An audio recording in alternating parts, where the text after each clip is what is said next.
to the Hotter Than Health podcast, a plant-dominant podcast and resource for those looking to expand and elevate their health. Every Thursday, you can expect provocative and engaging topics, entertaining interviews, and some of the biggest names in health and wellness. Be prepared for tangible tips and takeaways, and to fully understand what it means to live an optimized and energized life. I just don't know how well the Western clinical modes work without being mindful and aware of yourself first. Thank you so much for today's show sponsor, Sambucol. There's honestly nothing more important than taking care of yourself, because if you're not feeling your best, you can't be your best. Sambucol helps you feel your best with powerful immune support powered by nature's superfruit, black elderberry. I have been taking a couple of these gummies almost every single day, especially while we were traveling. We were just in the mountains, and it was super easy to pop a couple of these gummies to make sure that we were staying supported with our immunity. We didn't want to waste any time with recovery, so we were taking some of these effervescent tablets as well as the gummies almost every single day. What I really love about the effervescent tablets especially is you just pop one into, I do about 24 ounces of water so that I'm actually getting hydrated while I'm getting the antioxidants and immune support from the original black elderberry. Sambucol is a trusted brand. It is the original black elderberry and was developed by a virologist, so I know that I'm actually getting great quality support. So this is a great product that I highly recommend to anyone who is looking to bolster their immunity and support their overall wellness. You can get 15% off of your next order of $9.99 or more at sambucolusa.com. Use the code HOTTER for 15% off. Again, that is 15% off of your next order of $9.99 or more at sambucolusa.com using the code HOTTER. Hello. Thank you so much for listening to this week's episode of Hotter Than Health. I am your host, Eliza G Wellness, holistic nutritionist and podcaster. Very excited to have on our guest of the week. We have Lair Torrent. If you are a Charleston local, you may have heard of him. He has been a very prominent part of the health and wellness and mindfulness space in Charleston. He is a licensed, clinically trained marriage and family therapist. But today in the podcast episode, we really tap into childhood trauma. We tap into how to be more mindful in our romantic relationships. We also tap into our past programming and what in our past could potentially be leading us to why we are the way we are today. And I think that this is incredibly valuable for anyone listening because we all have our shit. Nobody is perfect. Nobody comes from a perfect home because humans are just that. They are imperfect. And if we try and fool ourselves to think that there has to be some crazy traumatic incident that happens for us to need to do work on ourselves and understand the true depths of ourselves, that's where we are flawed. And Lair does a really great job of putting it into perspective that everyone has to do this work. He talks about the work he has done on himself. He talks about how he implements this into his marriage as a father, as a friend, and just how he sets boundaries for himself. And just a little warning, we do tap into, I had no idea we were going to do this, but I asked a question and he brought me into a space of really realizing that there's some things in my childhood that I do need to address. And it was really eye-opening, yes, but it was also validating, and I felt very seen and understood because there have been situations in my life that have been huge and monumental and life-altering, but it was actually a couple of other moments and actually years of living through a certain situation that has contributed so much to why I internalize so much now. Anyways, that's a very vague, ambiguous statement, but you'll hear in the episode. And if anyone is in a relationship, great. This will be applicable and there will be tips and tools. If you are not, then this is going to help you to understand yourself a little bit better, especially if you have kids or if you're thinking about it. It's a really nice way to start to integrate these mindfulness practices and modalities into your life before any big life event, right? So let's go ahead and introduce our guest for today. Who is Lair Torrent? Lair is a clinically trained and licensed marriage and family therapist. He earned his master's degree from Mercy College, and he was trained in Eastern psychology and through the Helix training program, which is a rigorous 4-year multidiscipline training located in New York City. We talk a little bit about that in the podcast. Lair has been resourced and interviewed by NPR, the New York Times, and yes, Rolling Stone magazine for his expertise and work in couples or individual counseling. Currently, Lair is in Charleston, South Carolina, but you'll hear in the podcast a little bit more about how he is expanding and what he is doing and what his goals are for the future. Right now, he is all virtual. So if you want to check out more information on that, definitely check him out on Instagram, and I will link all of this information in the show notes.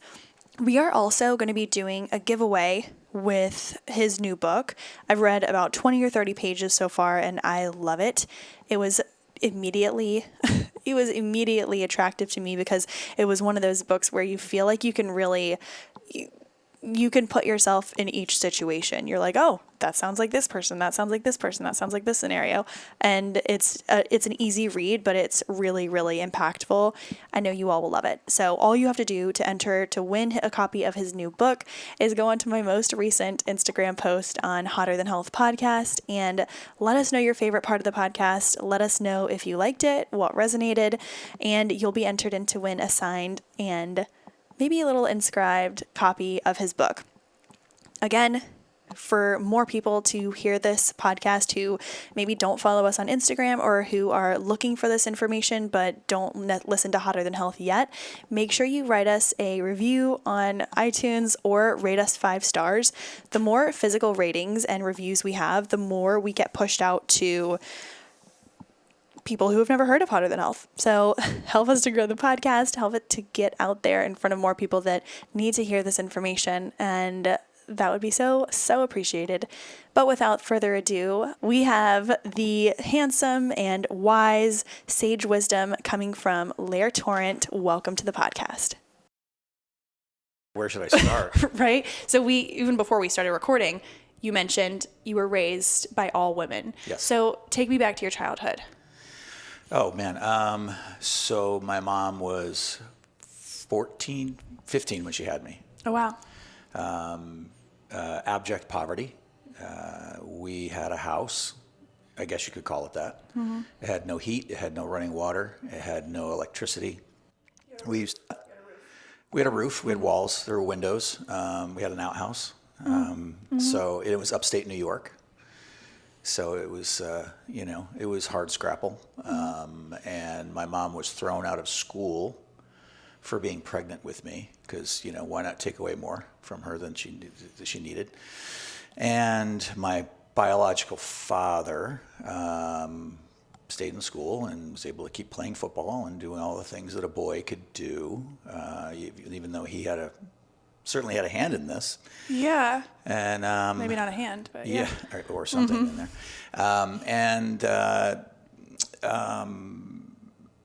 I was put in foster care for the first 4 months of my life, and then my mom somehow convinced the state that they should allow her to take me back. And so from that point, I was really raised by my mother, my grandmother, my aunt was around, and that. There were some formative years where it was just the ladies in me, and so that's where I got my wiring. I think, even though my father kind of dabbled around, and was around a little bit when I was younger. Lived with him for a minute. He was terribly abusive and rageaholic. Young, he was 17, 18 years old. Yeah. He was an idiot. And then my stepfather came into the picture. A little bit later on, still youngish, and he was a better hockey coach than he was an actual parent. Mm-hmm. So, that's kind of where the presentation comes from. You mentioned that you briefly saw your biological father when you were younger, and you don't have much. Do you have any relationship with him at all? Zero. When was the last time you saw him? I was 13 years old. What is it? Do you picture your quote-unquote father as being a kid still? Or do you picture him as an older man. No, I think when you're a kid, you picture the adults in the room as the adults in the room. Mm-hmm. And it was the 70s, to date myself. So he had this big old black mustache. Mm-hmm. I can be honest with you, to this day, I still have trauma around black mustaches. What do you think when you see I can feel it? a stress response in my body that I wouldn't notice if I weren't quite, a practitioner of mindfulness. Yeah. But I noticed it and have noticed it that when I said, of course, here we are in the era of like, hey, let's grow some ironic mustaches. And, when you come to Charleston, you get your, $300 boots and your beard and it's your Charleston welcome kit. And so you see them and I've noticed in my body, I'm like, and I'm like, what is that? And I'm like, oh, wow. Man, that's that wounded kid in me. That's that little boy in me who's still afraid of that guy with that mustache. Yeah, he's still in there. I want to go back to, you said your mother was kicked out of school. Mm-hmm. I don't know why that got me. So she was kicked out of school because she got pregnant. Kicked off the cheerleading team too, by the way. Well, the principal told my grandmother that we can't have her here because she's going to be a bad influence on the other girls. Okay. Yeah. Okay, so already there is this stigma on sex. Yeah. Of course. And by the way, she's the one who was bad. Mm-hmm. Yeah. Of course. Yeah. And we didn't even talk about that, of course, because the guy can just stay in school and continue on with his life because apparently he has more value and more to offer in this world, right? So well, he's not going to carry it around. Yeah. It, meaning me. And be a distraction. And we're not going to be able to see it hanging off the front of him. Mm-hmm. Yeah. You mentioned you went to foster care for the first 4 months of your life. Is that because financially your mother at that point didn't have the means? Like, how could she? Well, I'm going to be sure that whatever version of CPS was up there saw what was going on and went and looked, and they're like, okay, there's no... in that little town, everybody kind of knew everybody's situation. And my grandmother already had 5 kids in that town, and they were rambunctious and wild. And I think, so people kind of knew how impoverished they were, and so a state official came in and took me away. And we just validated that completely. So you got back. You were raised primarily by females. What's your relationship with your mom now? Or if she's around, I don't know. What's your relationship like now? Oh man, this may be a whole nother podcast. That's okay. So my mom lived in my life as a hero, as a heroine, and was, she, early in my life, she knew that she needed to get an education, so she marched she would hitchhike from our apartment in not a nice neighborhood to college, and that was 20 miles each way. Wow. She would waitress at night, and I would stay with my aunt, and and that's the way it was for a long time, and then she got educated. She went to Syracuse University. She opened her own business. She crushed it. And then the bottle got her. Got it? Yeah. She started drinking a lot. And then I had kids and a wife. And, it was so bad that I had to say to her, you can't be around my kids when you're drinking. And then, finally, in sort of this alcoholic paranoid state, she did and said some things that required us to kind of be like, okay, I think that's going to be enough for a while. And so this is kind of where we are. Got it. Yeah. Toxic. It became really toxic. I couldn't ask my clients to check out the toxic relationships in your life and decide if you're going to be in relationship to that toxicity and then not walk that path myself. So I had to kind of go, okay, if you're going to do this, then we can't do that. Do the hard work. Yeah. And that it started with observation and then boundaries, How important are boundaries to you in your life? How do you practice boundaries? Like give an example of day-to-day basis. So remember the last time you implemented a boundary to protect your peace. Oh man. Well, I do it. I have to navigate boundaries every day. I mean, just with kids, I've got a 12-year-old and a 9-year-old. To have some sense of sovereignty and to go to my well and to be the good father, husband, person in the world, I need to be able to kind of boundary myself. And they want me every day, all the time, and they're little sponges, and it's great. But at the same time, I know if I don't go insular and draw some boundaries and like take that walk, spend some time alone, read that book, meditate or whatever it is that I'm going to do for that day. If I don't boundary that time, then I'm just not the best version of myself. I navigate boundaries moment to moment with clients, and it's something that I do a little bit differently than a lot of therapists. There is typically this sort of opaque shield. There's the therapist, you're the client, and that's going to be it.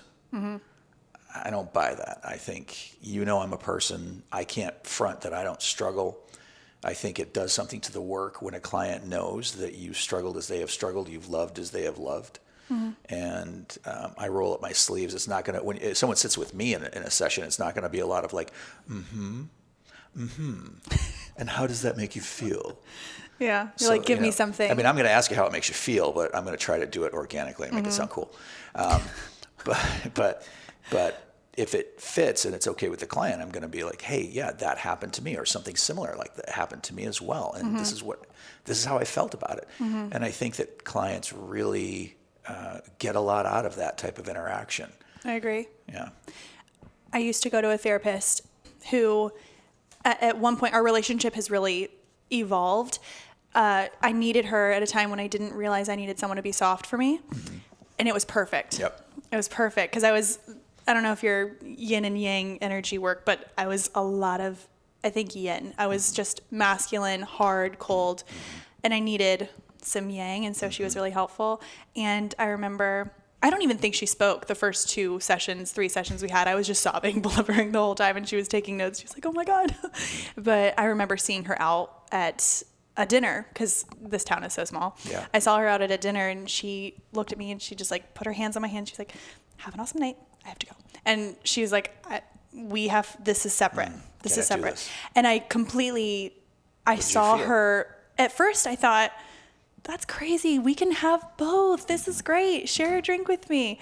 But then I started to realize that maybe I do need her to keep that space for me separate.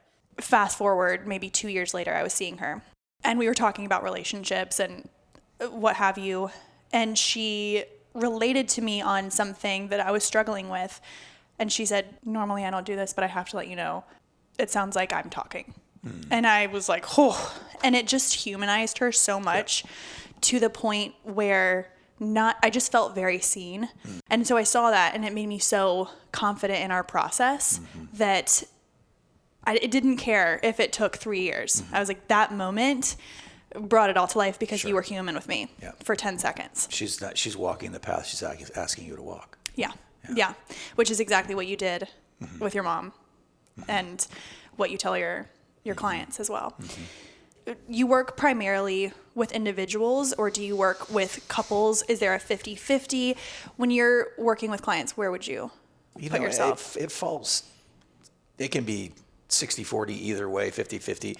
It just really depends on what's coming in. I mean, with the pandemic and people being under the same roof a lot more hours than they're used to, I have to say there are a lot of couples calling in. I did have a question about that. When you have a couple come in, and is it typically a client that you already have who's like, you know what, you need to come with me to my next session with Lair? Is it typically like that, or is it someone brand new who has heard of your work who comes in? It's usually someone brand new. On occasion, depending on the relationship with the individual client, we can bring in and this is one of those things that a lot of therapists don't either do or talk about. I think they do it, they just don't talk about it. Where you do allow the spouse or the partner to come in for a brief time, in which case I'll just say to them, listen, we are triangulating this relationship. We have to recognize that I've been working with this person for some time. You're now the new person. If at any point you feel it's out of balance, please let me know. I try to make it as fair feeling as possible. It's usually brief therapy for that. Like there's a specific problem they're coming in to work with, but also, it's like a threesome. Like the guy can't be more into the other girl. You know, it has to be equal. You got to mix it up. You got to go back, all the way around. Make sure you spread it around a bit. Exactly. It just makes me feel so filthy. So this is not that kind of podcast. There's no filth happening. This is all normal. So so it's, you've got to make sure that it feels helpful. Even it typically needs to be brief, but it also tends to be really helpful for the spouse that's only heard about the therapist. And look, sometimes the work you do with one individual client, the other one's going, what the fuck's going on? Everything's changing. What are you doing? What do you mean? What did he say? Yeah. And you become the third party, whether you want to be there or not. Energetically, you're in the room. Well, Lair said. Yeah. It's like, okay, don't do that. Don't use me as a cudgel. Bring them in. Let's talk. And then they see, oh, this guy's not, his reality is completely opposite than what I thought it and was. so if you can normalize some of this, that, hey, we're just really working in everybody's best interest here, then that becomes really helpful for everybody, I think. Yeah. How often is it that people come in and their realities are so separate? She's like, it feels like you don't want me at all. And he's like, I wish we had more physical contact or something along those lines. How often is it that people are missing each other so much that they didn't even realize that something was a problem? Or is that not often? I don't think it's a silly question. I think it has happened where it presents one of two ways. Either they are just missing one another. And for me, there's like, okay, well, what's going on here that you have almost zero experience of each other? Yeah. That seems strange to me. Are we talking ever? I like the way you phrase that, experience of each other. Mm-hmm. Yeah, it's like you're just coexisting. I mean, I get it. People get busy. Yeah, stuff's happening, and but you don't. That tells me you don't talk at all, or that you are absolutely unattuned to one another's experience and siloed in your own. What the hell's going on there? That's the problem. Sometimes people will come in and I'll get well, I want to come in with my partner, but I just want to start with you. I just want to come in for one session first on my own. And I'm like, eyebrow up, question mark overhead. And then it's like, what do you want to cushion? What are you going to tell them? And by the way, I'm not going to, Pearl Harbor this person with you. Yeah, like this isn't you and me trying to come in with a common goal and then get them on board, Right. Or they have a secret to divulge. That before we get into the mindfulness respect, because I do think that that's so important to talk about, because I think you're in a field of your own as far as your profession goes, it seems. Do you think that traditional therapy works? I know this sounds like a crazy question. No, it's a good question. It's actually a really good question. I don't know. Traditional therapy, you mean Western clinical modalities? Yes. Okay. The answer is yes and no. I mean, obviously, I wouldn't be the clinician that I am using Eastern-based philosophy within it, intertwining that Eastern philosophy with Western clinical modalities. You have a holistic approach. If I didn't think, thank you, if I didn't think they both worked, I just don't know how well the Western clinical modes work without being mindful and aware of yourself first. It just, for me and for the people I work with, it just seems like such a great ramp or onboarding process to get really aware of what you're thinking and what you're feeling. If you're not, then how do you implement those things in your life? It's easy to do it in the room when there's a ref there going, so now tell me how you feel. No, not what you think. Tell me what you feel in your body, Oh, that's where your body is, right there. Yeah. Right. People won't do that and out in their lives. And so it becomes really difficult, I think, to implement the things that Western clinical modes offer us without that mindful piece.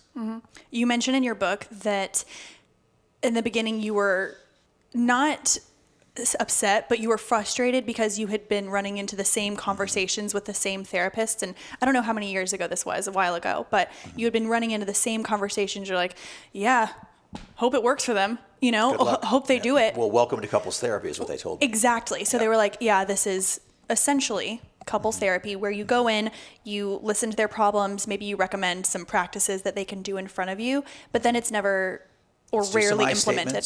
Yes. Right. What I think I heard you say. Let's validate that. How do you structure your sessions so that people feel confident implementing the work into their lifestyle? Because I feel like a lot of the times it's almost, it's a little nerve-wracking to implement that stuff. Corny. It feels so corny. Yeah. It feels so corny. Yeah. The other night, I was telling you this before, like my boyfriend and I are very different in some respects, where he's very logic-based, where sometimes I like to daydream and, I'll say, hey, let's do a puzzle tonight. Before we turn on the TV, let's do a puzzle. Yeah. He's going to murder me. Let's do a puzzle or a game or Uno or categories, whatever. Right. And he just doesn't get why I want to do that. I'm like, just for a second, let's just pretend that for the next 30 minutes, TV doesn't exist, Wi-Fi doesn't exist. Like, what's your favorite color? And, I'll ask these silly little questions, and I feel phony doing it. He's like, what are you doing? Are you high right now? Maybe. But at the same time, it's a good possibility. Potentially. Yeah. But we don't need to worry about that. We're still having fun. And so it does feel corny and like I'm almost trying to force it in, but it's almost like you get a taste for it. As soon as they start to answer that question, you're like, okay, they're in a little bit, and so then it starts to feel more natural. But how do you structure your sessions so that people feel confident going home and doing this mindfulness work? Like people who have never meditated, people who have never spoken about their feelings. Anyone who's been in session with me knows that I am not a traditionalist, and I don't deliver anything traditionally. And often they'll say it doesn't feel like therapy so much as it feels like a conversation. I speak plainly, and I use words. Typically, I'll borrow theirs to make the process, whatever the practice is. And I have the 5 practices in the book. They're very accessible. And, so I have these 5 practices and I use them in my life, but I also use them in my session. So I'll look at the couple and I'll kind of go, okay, so this is what and I'll start with something. But typically things like, well, what part of you's here? And they'll be like, what do you mean? I'll say, well, okay, so you guys are having communication problems. They're like, yeah. And I'm like, you actually don't have communication problems. You have parts of self problems. I'm like, what do you mean? I'm like, well, you have parts of you, right? I guess. I mean, I'm just me. No, you're not the single organism you see looking back at you in the mirror. There are many vestiges of you, many parts of you. Like the part of you that goes to work is probably very different than the part of you that hangs out with your girlfriend or your boyfriend or whatever it is that you do. And they're like, oh yeah, that's true. Like you have a part of you that gets really angry with this person. Yeah, that's true. It's kind of a part. It's an aspect of yourself. And so we just sort of explaining that in sort of layman's terms. Okay, so what part of you is here? I love that question. We don't go, oh, now we are doing the communication device, right? Yeah. So what I think I heard you say is, no, what part of you shows up to this first? Because our brain is compartmentalized, and it acts a lot like your brain acts a lot like your cell phone. And so you have to know what app to use at the right time. So if you want to have a loving, compassionate conversation with your partner, you need to be in the app that does that, the part of self that does that. If you're in your weapons hot fighter part of self, which we tend to go too quickly, or in your inner critic, the skill set does not exist in that app. It's like trying to send an email from your Instagram. Wow. Can't do it, right? You have to pull up and out of Instagram and go over to your email or send an email. So knowing yourself that way. And so when I just did for you what I do to people. Yeah. Which is you put it in terms that people understand. That's exactly what I need. I work on analogies, and I need to visualize things. That's really so helpful. And then I also picture a man's brain, and this is not to generalize, this is kind of just the way I see it, is like waffle and pancake in a way where waffles can... Which one am I? Well, you'll see. So waffles have compartments where the syrup may fall into each organized compartment. Got it. Pancakes, syrup falls all the way down. So I think of a women's brain where we think about a lot of different things all at once, whereas men, in my experience, they've been able to compartmentalize slightly. Whereas the women you double click the bottom of your phone and all the apps that are live and active pop up and you have to swipe out of them kind of thing. That's how I picture my brain, is that I notice the work that I'm doing. How am I showing up? How is he reacting to this, or how are they reacting to this? And then what am I really trying to get to? That sounds like the witness position, less than not being as compartmentalized. I mean, Jung said it best, is the brain looks like a singular organism, but it's not. It's modular in nature. And, we've seen compartmentalization's fucking real. I almost failed my licensing exam because of it. You forget shit. And we've all got the same, kind of brains for the most part. I think you're right, though. I think we are different in a lot of ways, men and women. But that just sounds to me like you are able to kind of witness your experience in a more of a omnipresent position. I feel like I do that all the time. And this goes back to past memories that you might not have thought about in 10 years that sometimes come up and you still feel that trigger. Like as far as stories we tell ourselves, I'm trying to think of a way to say this. When people come in to see you and work with you, what is a common emotion or feeling that comes up, or word, because a lot of the times we describe something and it's not necessarily a feeling. what is the most common thing that comes up that you have been seeing lately? And how do you often relate it back to a memory or a trauma or something that has come up in your life? So I'm going to back into this one. However you want to take it. Oh my God. So speak for 2 hours. I love this. We have 4 big ones, and only 4. If you can find a 5th one, I'm happy to rewrite the book. The questions tend to be, am I safe? Am I loved? Am I enough? Do I matter? Okay. Those are the things that they present under the surface of all of our core wounding and all the problems that we have in our lives, whether it be in our work, in relationship to ourselves, relationship to friends, family, relationships to a romantic partner. Am I safe? Am I loved? Am I enough? And do I matter? They are the fundamental questions we're asking as we come through the gates of life, right? As little babies, we're these little energetic balls. You look down at that baby, and the baby is looking around, and they are asking those questions. And I know that sounds strange, but they are. They're asking it of their family, their parents, their nuclear family, their extended family, and then as we grow and we move through the formative years of our lives, we're asking it of the world around us. Am I safe? Am I loved? Am I enough? Do I matter? And when one or more of those questions are not answered in the affirmative, then we get what's called a core wound. We get the split off part of our psyche we call the wounded child. And so that part kind of goes into shadow, as Jung like to say, right? And so we move through our lives, and we're adults, and we're moving through our professional lives, and we feel fairly whole for the most part, I guess. But then we notice where friction happens with a partner or in our work or with friends or what have you. Beneath every conversation, no matter what the mundane, monotonous topic might be, or maybe seemingly important topic might be, you can bet when we drop down below the noise of, you said you were going to be there at 8:30, you didn't show up till 9. You said you were going to pick up the groceries and you didn't. Whatever that is, underneath the surface of that is 2 kids asking the questions, am I safe? Am I loved? Am I enough? Do I matter? And the one you didn't get, or the ones you didn't get, those are the ones you're probably asking the most. Can you give an example? Sure. Because someone who's in their 30s, who's thinking about it now, and maybe there's not a specific... Well, you're a woman in the world. You're a woman in this country. Now, you present as a Caucasian woman in this world, and that's a thing, but you're a woman in this world. Am I safe is a thing. I was thinking about this last night. I had a dream that I was kidnapped, raped, and I was going to be killed. Yeah. And it was because I was getting into the wrong Uber, you know? Yeah. Something that... I don't have to think about that. I'm a white guy in America.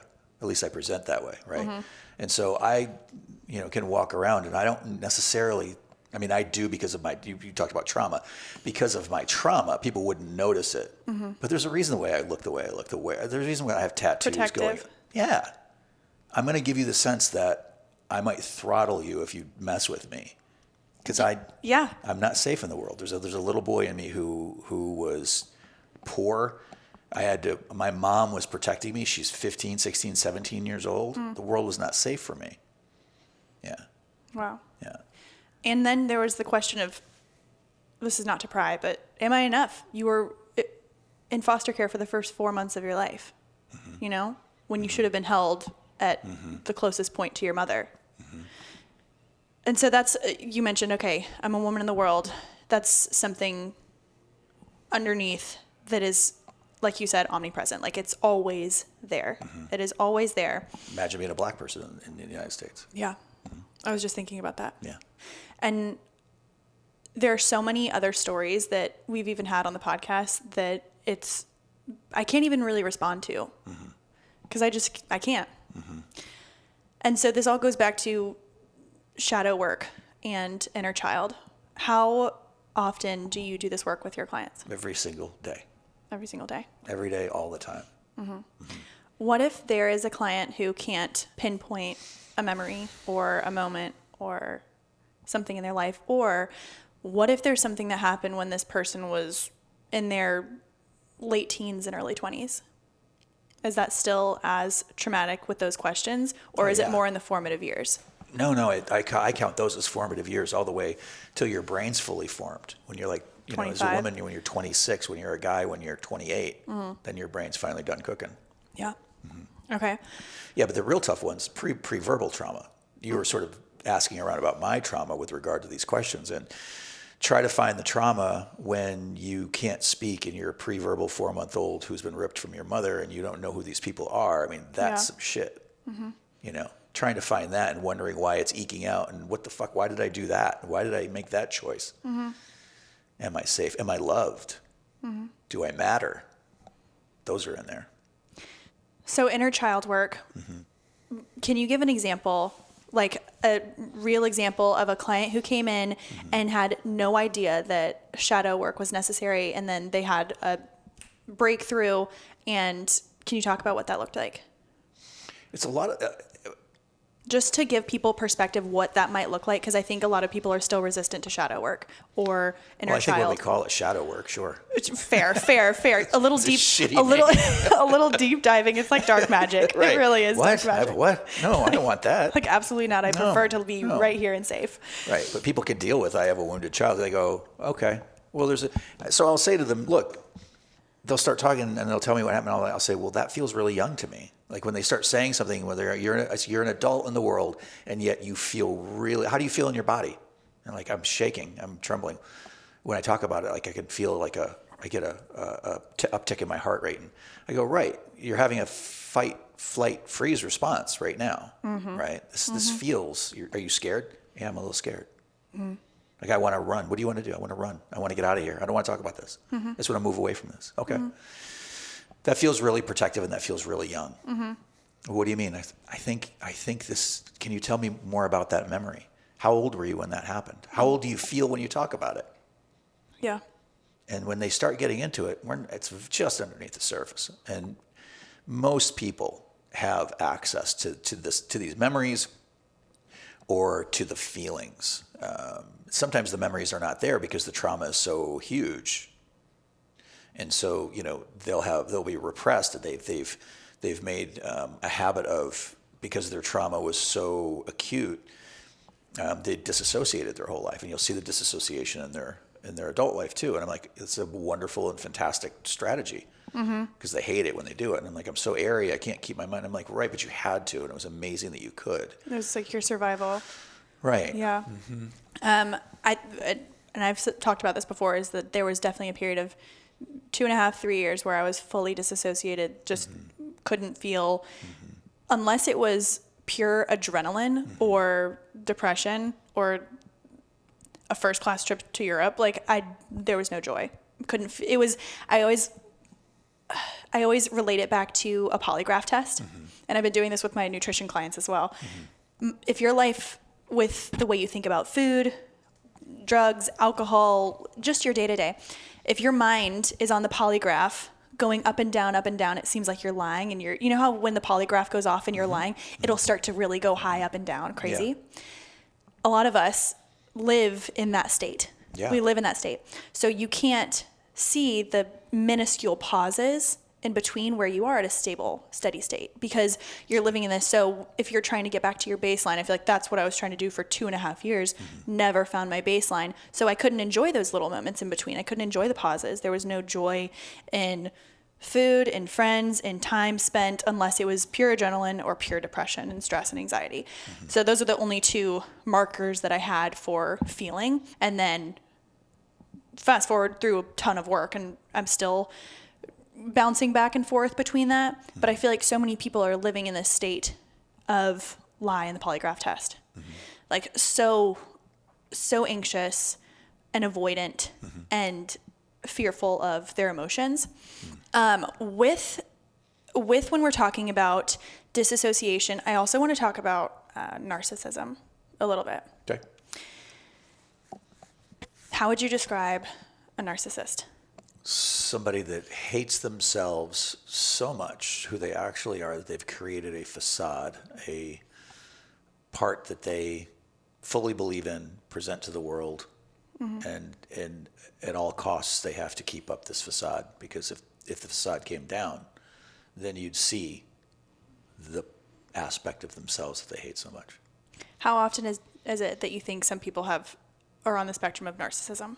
Is it? I almost feel like it's not that often, but that's just me. I think it's... In my experience, it's not that. Like, I don't have a ton of experience with that, but I mean, I mean, I think it was a word for a time that was getting thrown around a lot, right? There was a lot of like articles out there. You couldn't shake a stick without hitting an article that talked about the empath and the narcissist. Yeah, or like narcissistic. It was always narcissistic tendencies, and which is fair. I think that there have actually been a lot of people that I've been speaking to in the past year or so who believe that they grew up in a narcissistic household, whether it was their mother, whether it was their father. For someone who grows up in a narcissistic household with one dominant character, as a child, it is really easy to feel like when you're around that energy that you're not good enough, you know, or nothing you do. It will be great for a second. Good job.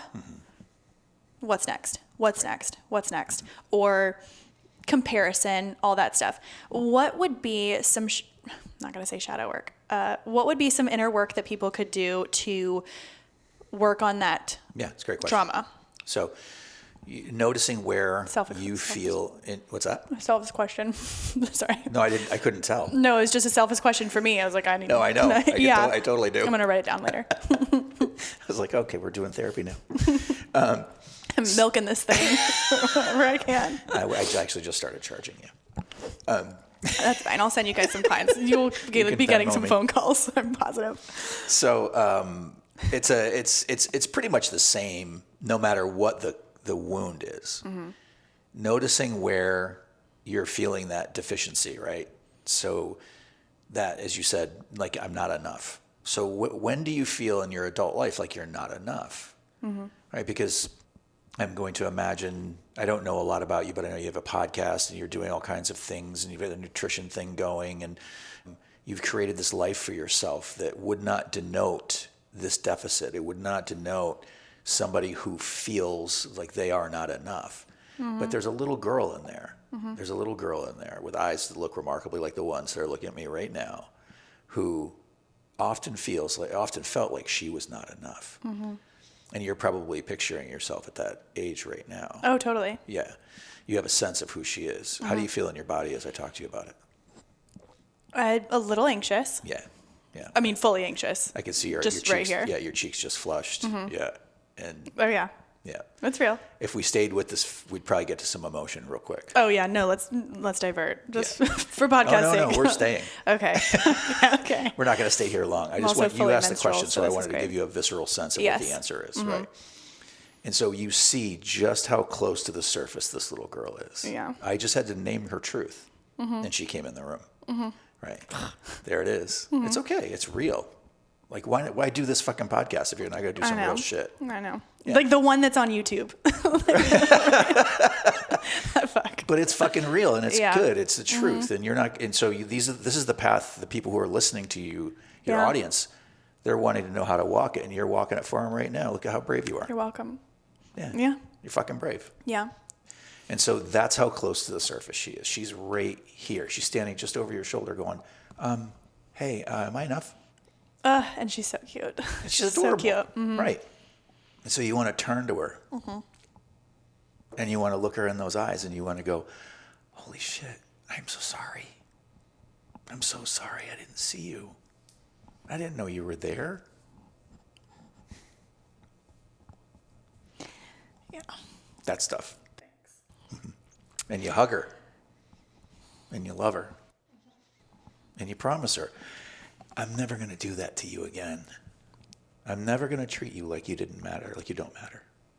And so you try every day to remember that there's a little girl inside of you. Yeah. I think that I forget that a lot. And it, whenever there are times when I do want to like be playful or literally play games or daydream or maybe that's disassociation. Yeah, just Uno. You named it earlier. Yes, I love it. And so when there are those times, and whether it's rejected or maybe I'll feel like that's silly to be doing that. Right. I need to stop doing that.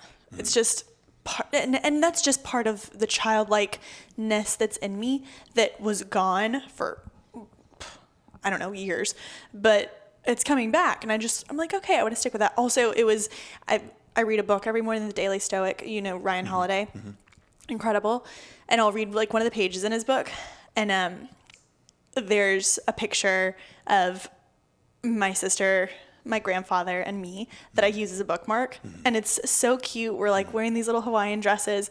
And so I think about that all the time. Like I can picture who I was. It's wild how I feel like I can like put myself in her body when she was feeling stressed, when she was young. It's pretty crazy. Put a punctuation mark on this really quickly. Yeah. Just around the games, because you've mentioned it a couple of times. And I wonder how it makes you feel when someone plays a game with you. It makes me feel very seen and safe. You're getting closer. Well, I feel it's all four of those things. Well, I think it makes you feel like that someone would do that you matter. And it feels like it dovetails on that little person in you. Like they're present with me. Like, you know what I mean? Fully present with me. Like and I was raised by two very loving parents that were so very much supportive and there for me, did everything for my sister and I and my younger brother. And there were parts of growing up that started coming in around age 14 or so that started to really derail that. Not derail their love and affection, but it inserted a different dynamic that I was not equipped to handle. And you go based on a lot of energy, right? I was spending 15 years adapting my energy to make sure there was balance in the household. And I feel like a lot of children do that subconsciously. They try and, mom and dad are fighting, so I'm going to be so quiet in the corner. The other one is mom and dad are fighting, so I'm going to do some shit to pull their focus away from each other so they'll focus on me. Yeah, absolutely. Yeah. And to have that attention so that they can feel seen, so that they can feel like they're enough. And that takes me back to when you started to really understand the work you needed to do. You didn't always know you wanted to be a therapist, I'm assuming. No. What did you want to be when you grew up? Here I am. I want to play games with you. So first, I wanted to be a hockey player, and so I played hockey, and I played hockey at a pretty high level, especially in high school, and after that, I ended up getting a scholarship to a ritzy prep school in Connecticut. Damn. Yeah, it was I got rejected on my academic scholarship, and then I sent the hockey coach my tape of me playing hockey, and suddenly I had an academic scholarship. Suddenly you have a 4.0. You're like, yeah, look at me.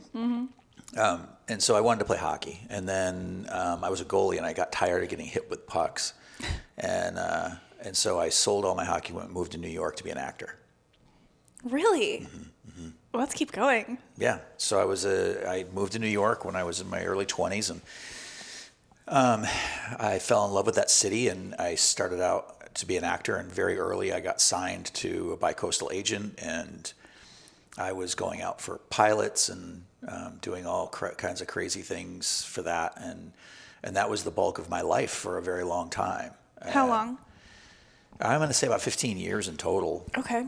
Maybe 10, maybe less than that, maybe 12, but it was a lot jammed into one, and the ones that I missed are funnier than the ones that I got. But and so I did a lot of soap operas when they were a thing, a lot of off-Broadway theater, some film, and a pilot for ABC with Kira Sedgwick, all these different things. So I had this, and I was on Law and Order a bunch of times, and so I had this career that was kind of cooking.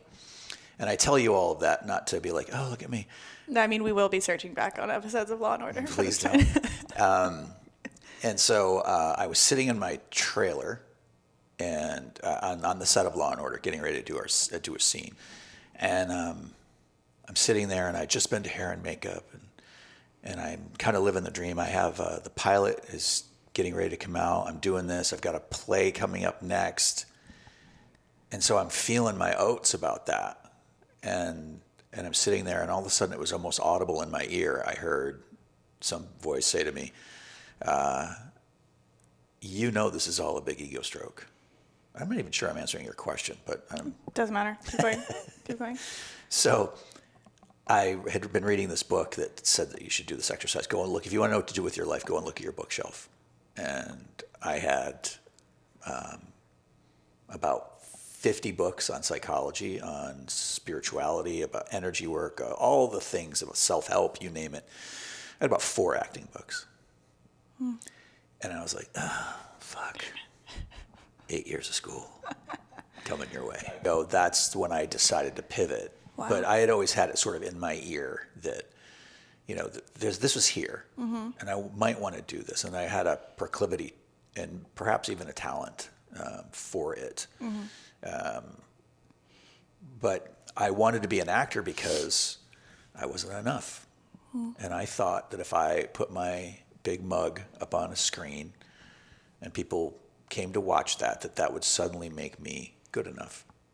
And when it happened, it didn't. I called my stepfather at the time to say, hey, did you see that pilot I was just in? And he said, yeah, that was interesting. And that moment that I thought I was going to get, the one where he finally saw me as worthy,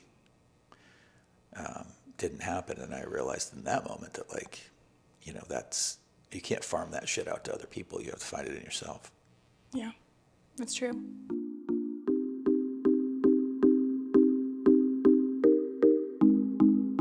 If you follow me on Instagram at ElizaG_Wellness, plug, you know that I just did a big grocery store haul. I showed you all the products that I got and some of the specific groceries that I got. And one of those groceries was a Brazil nut, right? So these Brazil nuts have a ton of different nutrients, selenium, and they actually help to lower your cholesterol. So this is something that I actually never thought I would have to worry about.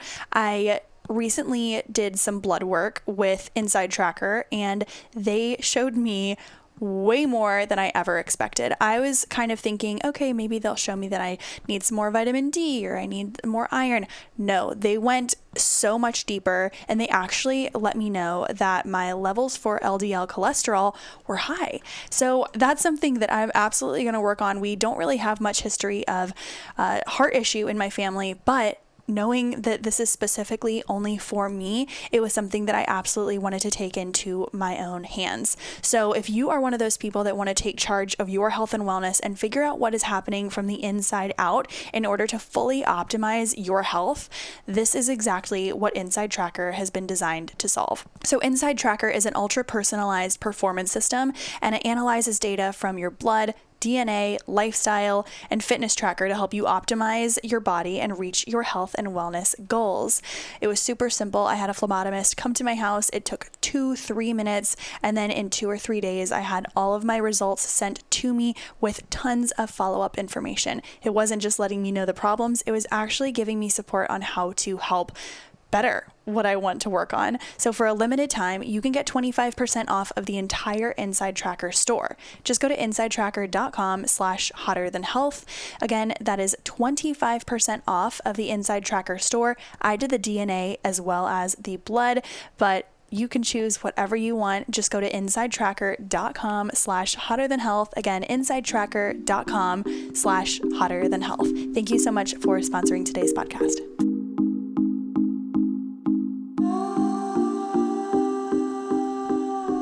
So I have a few friends who are herbalists who are specifically focused on alleviating stress and working on regulating the nervous system. And so I wanted to do my due diligence and do my own research on the greens powder that I've been taking. Organifi created a greens powder with super, super simple ingredients. I think there are only 11 ingredients plus adaptogens. Adaptogens are made to help you level out. I specifically take them for anxiety. I am prone for high amounts of stress, especially if I take any caffeine. So I wanted to make sure that these products were actually supporting my overall health. I took these to a couple of herbalists and other holistic nutritionists, and they all, hands down, were obsessed with the ingredients. That is why I am just so pumped to continue to have Organifi as a part of the podcast. Make sure you're checking out a few of their star products that I absolutely take on a daily basis. I love their greens powder, and if you don't want to travel with a big tub of it, you can always do the greens powder packets. They're super great in about 32 ounces of water.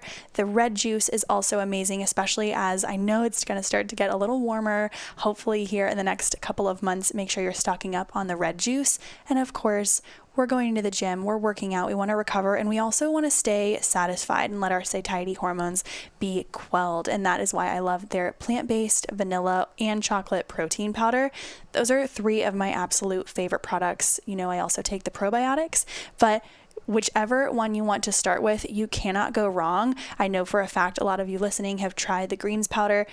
Now it's time to up the game. Go to the Reds powder, go to the probiotic, and use the code HTH at checkout. Again, it is Organifi.com. Use the code HTH, Organifi.com/HTH for 20% off of your purchase. Again, they ship worldwide. Organifi.com/HTH. Check out their protein powder and their greens juice. I am obsessed.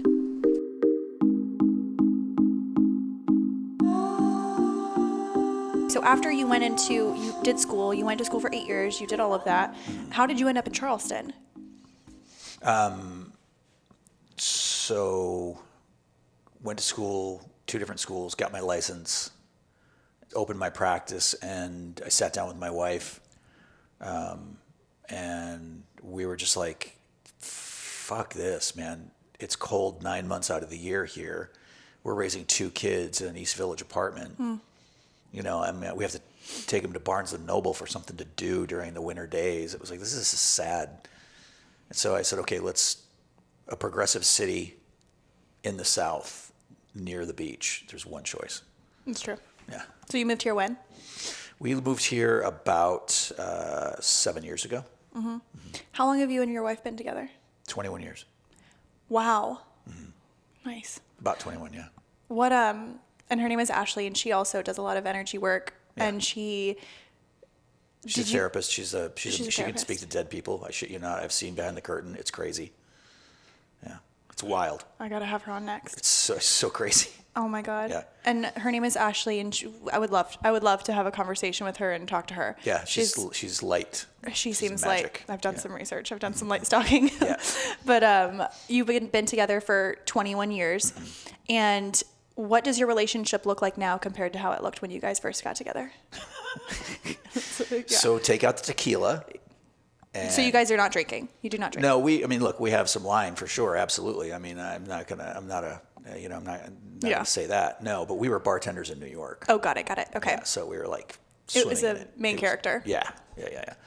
And, we were both terribly wounded people, just sort of embarking on our, moments of discovery of ourselves, and we were doing it through the lens of this. We both went to this place called Helix, which is a training program, a 4-year training program in New York, where they accept a certain number of students in the beginning of that 4 years, and that's your class for 4 years. And it's like they splay you. That's how you met? Yeah. Well, no, we met. I walked in to my bar job. Oh, okay. And she was being interviewed for a waitress position, and I literally looked at her and I was like, "There you are." Oh my God. Lightning bolt in the middle of the chest.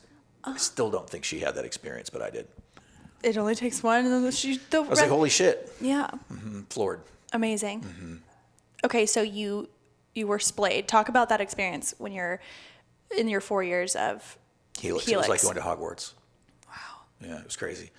So these teachers, there's 5 women in the early 70s founded this thing called Helix, and they decided that they were going to turn psychotherapy on its head, and they did, and they brought in all these different modalities. We were studying Jungian dream analysis, we were studying shamanic energy work, we were studying Buddhist thought, we were studying, you name it. We were, the idea is that you should be able to meet the client where they are within their belief system, and that you need an eclectic bag of tricks and tools to meet them in that space. So if I go to school to be a cognitive behavioral therapist, like, all deference to cognitive behavioral therapy, it's wonderful. That's the lens I have.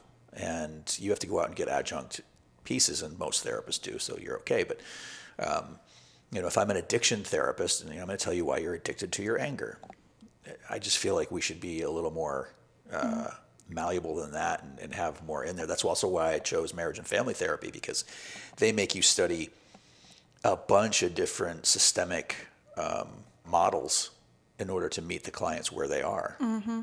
Yeah. So a lot of different modalities. Is Helix still around? It's not. Damn. Yeah, I mean, I was gonna say there was just all the teachers they aged out, and no one really picked up the ball. It's certainly they weren't financially, like, killing it. They weren't asking for what they deserved, and they wanted to do good work in the world. That's all, and that's great. But I mean, I think the entire Helix degree plan cost $25,000 in total for 4 years. I mean, that's not enough money for anybody. It's really not. That's a passion project. It's a passion project, and it lasted for a long, long time. But it just was, and it's unfortunate because I think they produced Jedis. Yeah. You know, and I still refer to the clients or to the other therapists that I know in my sphere that were trained that way. I want to talk to you about psychedelics a little bit. Okay. How do you feel about psilocybin for treatment or removing the ego and all of that? We've had a couple episodes where we talked about, you don't have to talk about your personal experience, even though if you have any, then... Listen, I don't give a shit. I'll tell you anything. Well, hello. What was your first experience like? Just psilocybin mushrooms. First experience was wonderful. Second experience scared the shit out of me. Third experience was wonderful. Fourth experience scared the shit out of me.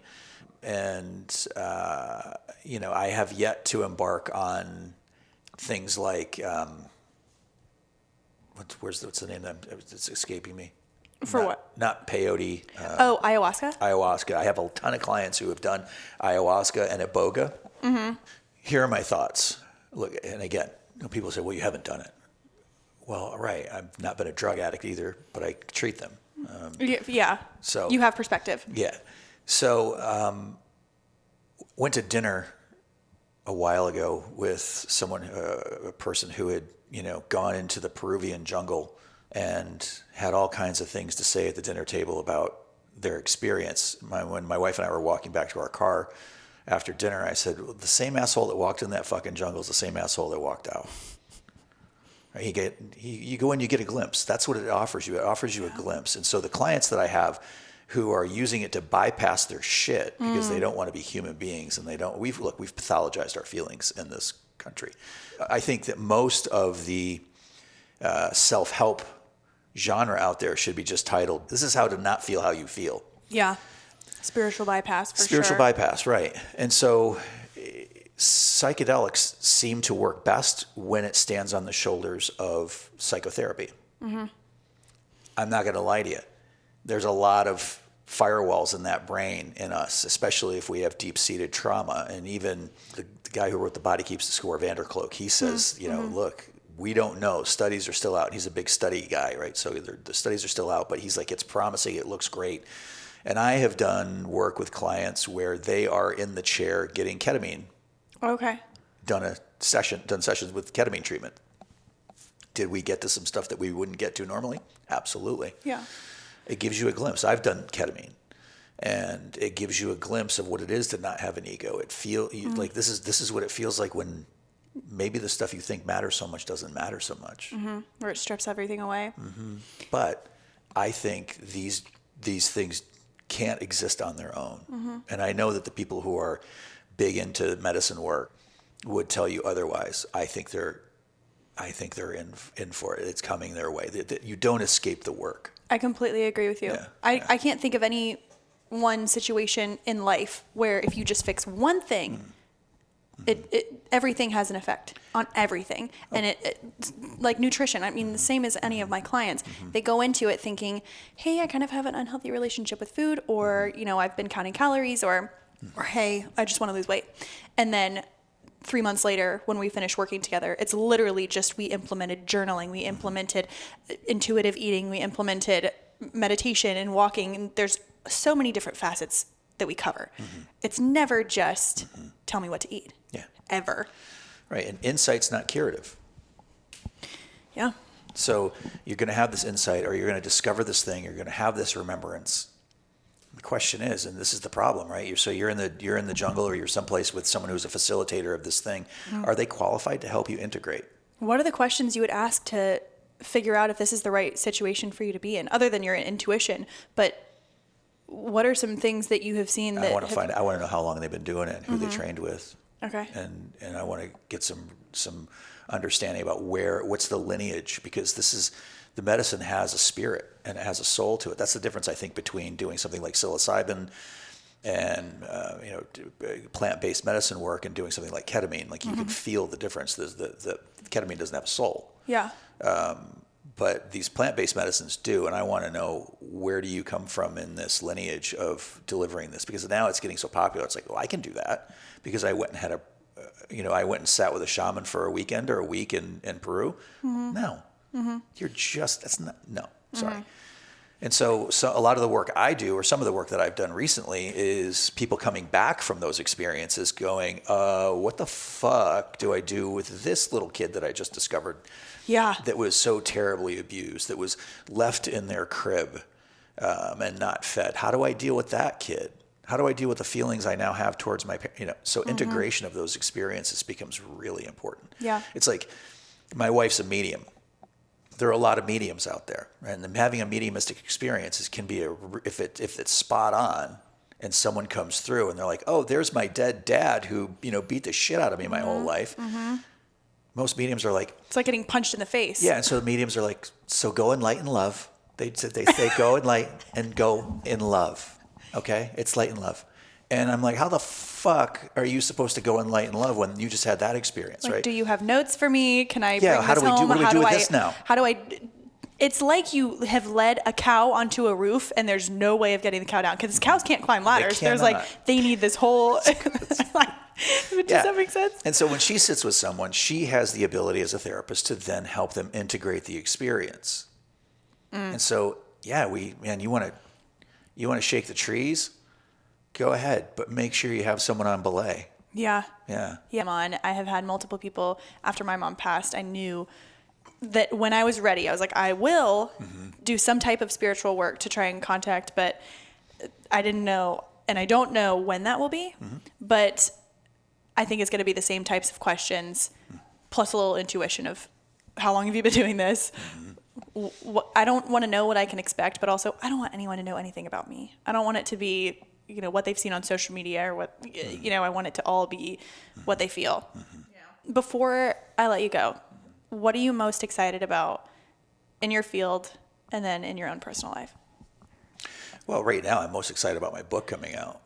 Oh my gosh, we didn't even we touched on it a little. Yeah. Okay, where can we find this book? I've read the first few chapters and I'm already in love with it. I can't wait for the hard copy. It's called The Practice of Love, and it essentially stipulates that love should be a practice. It should be something that we want to be good at, and that there are some specific ways. I found that early in my career that we were kind of putting the cart before the horse in a lot of ways, with clients asking them to do things that they couldn't really do outside the therapy office without a therapist there. So I needed to find a modality that was simple enough for couples to use when the referee wasn't there and they were triggered, but actually complex enough to meet the difficult problems a lot of couples face. And so I came up with my own brand of therapy, really, and it's these 5 practices of mindfulness, parts of self, narrative work, choosing, and then personal responsibility. And so that's all within the book, and it's called The Practice of Love, and it's on barnesandnoble.com and amazon.com. It is so easy to read. Oh.